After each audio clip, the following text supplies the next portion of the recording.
Okay, this afternoon we're going to have two more speakers. They're going to do this basically continuously.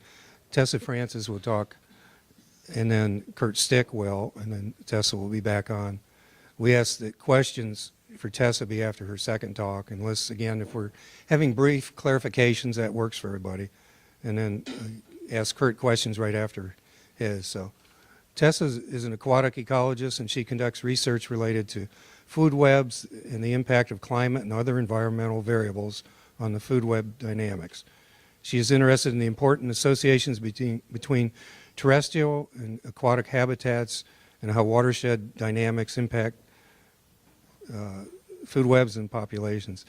As lead ecosystem ecologist in the Puget Sound Institute, Tessa has been engaged in projects related to ecosystem-based management of forage fish in Puget Sound, including Pacific herring, food web dynamics, including trade-offs among trophically linked recovery targets.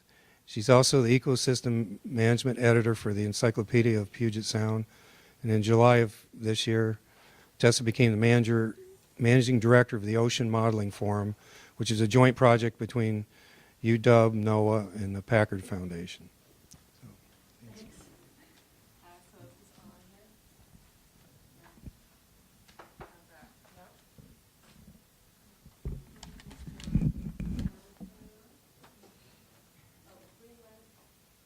Going on? There we go. Okay, thanks. I'm going to try not to be too loud. I tend to be a loudspeaker. I'm going to try to keep it muted. So yeah, Kurt, Stick, and I are going to do a little tag team. So I'm going to start off by trying to set the background for a discussion about fish, about forage fish. Probably be a review for many of you, but I'm just going to talk for a little while about the importance of forage fish in ecosystems. Then Kurt will come and speak more specifically about Washington Department of Fish and Wildlife's work on herring and herring biology and cherry point stock, and then I'll come back again and speak a little bit about the specific research that I and my collaborators are doing related to herring in Puget Sound. So the main reason why we are here talking about forage fish today, well, first of all, actually, let me start by introducing you to forage fish, so we all know who we're talking about. In Puget Sound, so forage fish generally are small, silvery, schooling fish like sardines and anchovies. In Puget Sound, we have three main species, and I'll acknowledge that we have additional species, but in terms of abundance and importance in ecosystem dynamics, these are likely the three major players. Pacific herring, of course, you're all here to hear about the cherry point herring stock. Surf smelt and sand lance, which we just heard from Jeff, also spawn in the Cherry Point Aquatic Reserve. So these are the three major players, so think about these guys while we're talking today. And the main reason why we're here bringing up forage fish at all is because forage fish are delicious and nutritious. And that is an accepted fact across the animal kingdom. They are delicious to this puffin, who's got a mouthful of sand lance. They're delicious to that sea lion. They're delicious to humans who conduct large-scale industrial commercial fisheries, small-scale recreational fisheries and commercial fisheries, subsistence fisheries. We collect these forage fish in a lot of different ways, and the largest industrial fisheries on the planet are for forage fish. This happens to be a picture from the Peruvian anchoveta fishery. We eat these fish directly as snacking foods. We process them into nutritional supplements, and we increasingly use products from forage fish to grow other animals that we love, like pigs. So because of the sort of ubiquitous importance to humans of forage fish, we have been increasingly harvesting forage fish from the oceans. We've been increasingly removing them and putting them to good use. And because of this, in the recent decade, there's been increasing concern about the fate of forage fish and the status of forage fish populations worldwide. And that's true across the world as well as in Puget Sound. And I'm sure everybody is aware of the media attention that's been drawn to potential declines in Puget Sound herring. And one of the reasons why declines in forage fish are so worrisome is because they play such a critical role in food webs. And this has been alluded to already today, but forage fish are the preferred prey and a common prey for a whole host of larger, cuter species that we care more about than the herring or forage fish themselves. And these include large fish like salmon and tuna. These include marine mammals, sea lions and seals, some whales and dolphins, and seabirds. And these species rely heavily on forage fish for food, and forage fish in turn transfer all of this carbon that's produced at the base of the food web by phytoplankton, consumed by microscopic animals called zooplankton. They transfer all of that important carbon up to growing these larger, cuter animals that we care about. Without forage fish, all of that carbon would be unavailable to produce more animal biomass at the top of the food chain. So this is why forage fish are so critically important in ecosystems, because of their role in the food web.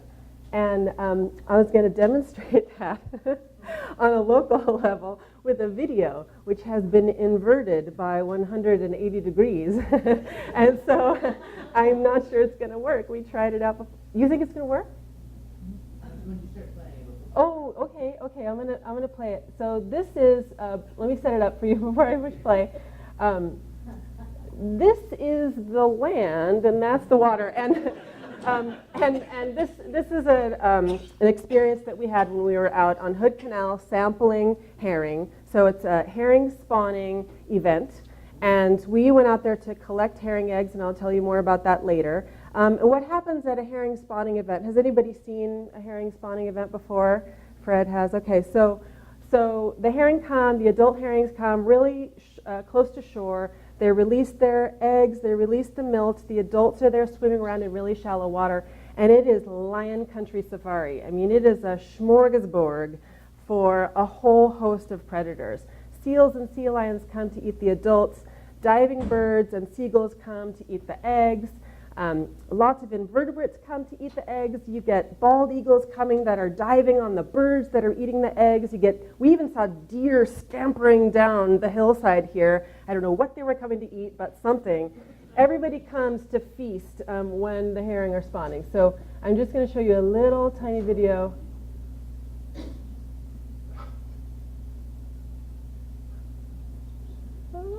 There's nothing worse than a promised video that doesn't work. We tried this already. Oh, okay. Oh, okay. So that was the way to invert it. Okay. So here we've got. Sorry. I'm so excited. Okay, so here we've got sea lions who are chasing the herring, and you can see them. That you can literally see the herring splashing out of the water, running away from the sea lions. We've got gulls who are diving down, eating the fish. Can you see the fish jumping there? Woo! Pretty soon you're going to see a bald eagle coming in, trying to get a fish, trying to get a bird. Very exciting. Oh, this came right out. And I muted the audio on this because it's just me kind of squealing. Oh my God, look at that, it's so cool. Which is embarrassing, and then you wouldn't believe anything I said. Okay, so that's just evidence that this food web importance is real and we can observe it. Where was that photograph? That was in Hood Canal, up at the quill scene. Yeah. Just a real quick comment from a biologist's point of view. Historically, you would have had probably 2 orders of magnitude more biomass involved in that spawning event 20 years ago. That's the unfortunate part about that video. Say that again. 20 years ago, you would have had at least 2 orders of magnitude more birds, more seals, more eagles, more everything there 20 years ago. Well, interestingly, at the Hood Canal, the Hood Canal population is increasing. So actually, we have much more biomass there now than we did 20 years ago. Here, yeah. At the Hood Canal population of herring, yeah. Okay, so just further evidence. Here's an adult herring that's been chomped. Oh, I should warn you, if you get squeamish, look away. Close your eyes. Here's a grebe that was found we found at a herring spawning event that had its had its stomach eaten out by probably a bald eagle. And when we brought it back to the lab and dissected it, it had herring in its stomach too. So herring are driving a whole lot of predator-prey interactions. Not, like I said, not the adults are not the only delicious part of a herring. People do. Animals, including people, enjoy eating their eggs. So here's a picture of herring eggs on eelgrass. Herring attach their eggs to rooted vegetation in the intertidal habitat. So eelgrass, red algae, brown algae, gravel, rocks, pilings, pretty much any structure that's there, they're going to attach their eggs to. And there are a lot of predators that love to eat these eggs. For example, this little teeny tiny invertebrate who is chomping down one giant egg that we pulled up from the bottom. And also when we go to these spawning events, we see hundreds of different species of gulls. So this is a whole aggregation of Bonaparte's gulls here at the Cherry Point site. Thousands of scoters, which are diving down and consuming the eggs, sometimes right on the heads of our scuba divers. So when you go to a spawning event, I mean, there are thousands to tens of thousands of birds that are feasting on this resource. Yeah. How do you know about a spawning event? Kurt tells me.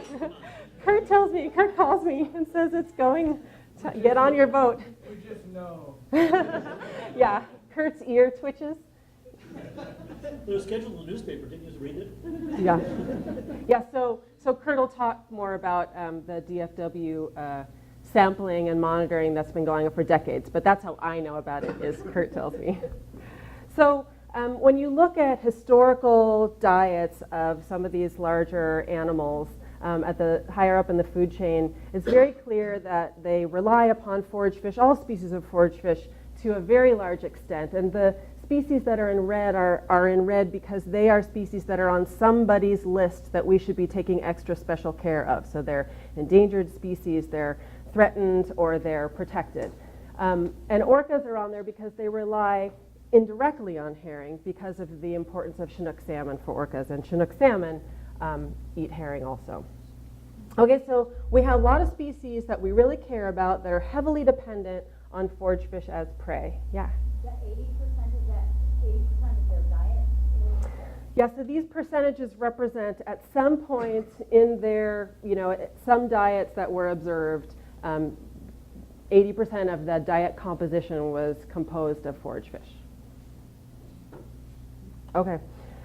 Interestingly, not only are they important from an not only are forage fish important from an ecological perspective, but they're important from an economic perspective. And not only because we extract them directly and derive economic benefits from them commercially when we sell them at market, but also because of the way in which they support these animals that also have direct commercial value. So we like to say that forage fish are actually more valuable in the water than out. So I'm not an economist, but when I just do a rough sort of back of the envelope calculation comparing direct value of forage fish, so this is their market value if we're to sell the biome at the market value of the commercial and recreational fisheries now on forage fish in Washington State. I compare that to the supportive value. So this is the value of just looking at two species, Chinook salmon and lingcod. What is the value to the state of those fisheries? That totally swamps the direct value of the forage fish fisheries. If we then expand that to the non-commercial species that we're deriving economic value from through tourism, through bird watching activities, hotels, gas, all that, I mean the number just explodes. So from an economic perspective, they're very valuable in the water as well. Forage fish are also extremely valuable culturally.